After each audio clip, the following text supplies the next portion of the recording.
নমস্কার, আমি লিপিকা দত্ত। আমি বানপুর থেকে এসেছি। 2022 সাল থেকে ম্যামকে খুব ফলো করতাম, কিন্তু আমার কিছু প্রবলেমের জন্য ম্যামের কাছে আসা হয়ে ওঠেনি। তারপরে 25শে মার্চ আমি ম্যামের কাছে ফার্স্ট ক্লাসে আসি।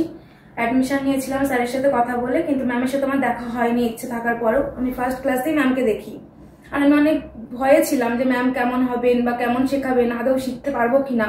কারণ আমি অনেক জায়গাতে শিখেছি, ঠকে গিয়েছি বিভিন্ন রকম ভাবে, তার জন্য একটা ভয় কাজ করছিল। কিন্তু এখানে এসে ম্যামের সাথে পরিচয় হওয়ার পরে, ম্যামের ক্লাস করার পরে আমি ভাবিনি যে এরকম মুখস্থ জল হয়ে যাবে জায়গায় বসে। ম্যাম প্রতিটা জিনিস খুব হাতে ধরে আমাদেরকে শিখিয়েছে। একবারের জায়গায় ম্যাম 10 বার বুঝিয়েছে, তবুও একবারের জন্য মনে হয়নি যে ম্যাম আমাদের বকা দেবে বা কিছু। ম্যাম মানে আমাদের থেকেও ম্যামের ধৈর্য বেশি, যেটা দেখেছি। তো ম্যাম আমাদেরকে খুব ভালোভাবে নিজের বাচ্চার মতো করে বড় করেছে বলতে গেলে। মানে এই ক্লাসে বাচ্চার মতো করে আমাদেরকে শিখিয়েছে, তো এটা খুব ভালো লেগেছে। আর ম্যামকে একটাই কথা বলার, মানে থ্যাংক ইউ বলার। ম্যামকে ছোট করতে চাই না, কিন্তু এরকম ভাবে আমি কোথাও শিখতে পারিনি যতটা ম্যাম আমাদেরকে শিখিয়েছে। মানে আমাদের প্রতি মঙ্গলবার করে ক্লাস থাকতো, তো ক্লাস থেকে বাড়ি যেতাম, তখন একটু মনে হতো যে চলে যাচ্ছি, কিন্তু ভাবতাম এক সপ্তাহ আবার কি করে কাটবে। আমি এখানে এসে খুব খুশি হতাম। তো আজকে আমাদের লাস্ট ক্লাস, এটা ভেবে খুব খারাপ লাগছে যে ম্যামের কাছে আসতে পারবো না, হয়তো সবাই একসাথে হতে পারবো না, কিন্তু ম্যামকে অনেক থ্যাংক ইউ। খুব কষ্ট হচ্ছে যে আজকের পর থেকে আর ক্লাসটা হবে না। Thank you ma'am.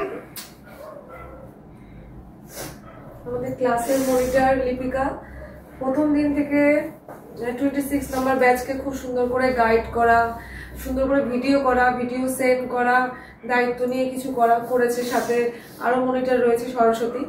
তো ভীষণ ও একটা কেমন যেন ক্লাসে আমি ফার্স্ট থেকে ওকে ফলো করেছি, যে ও যেন কেমন একটু চুপচাপ বেশি থাকতো, কিন্তু কথা বেশি বলতো, কোশ্চেন বেশি করতো, কিন্তু তবু চুপচাপ থাকতো। চুপচাপ থাকার কারণটা বুঝেছি, ওই যে বিভিন্ন জায়গা থেকে কথাটা বললো না, সেগুলো ও অনেক কিছু কাটিয়ে এসছে।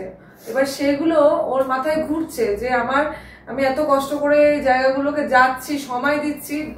টাকা পয়সা মানুষ তো জীবনে অনেক কিছু ইনকাম করে নেয়, সময়গুলো তার ফিরে পায় না। সেই সময়টাও ভেবেছে এতদিন ধরে চেষ্টা করছি, কিন্তু ঠিক সঠিক জায়গাটা পাচ্ছি না। এটা ম্যামের কাছে এসে ওর মনে হয়েছে, নলেজ নিয়েছে, হাতে প্র্যাকটিস করেছে, নিজে দেখেছে, মাথায় ঢোকাতে পেরেছে। মেন নিজের ইচ্ছাটা বড়, সব থেকে বড় শক্তি হলো নিজের ইচ্ছাটা, যেটা আমার এখানেও দিয়েছে।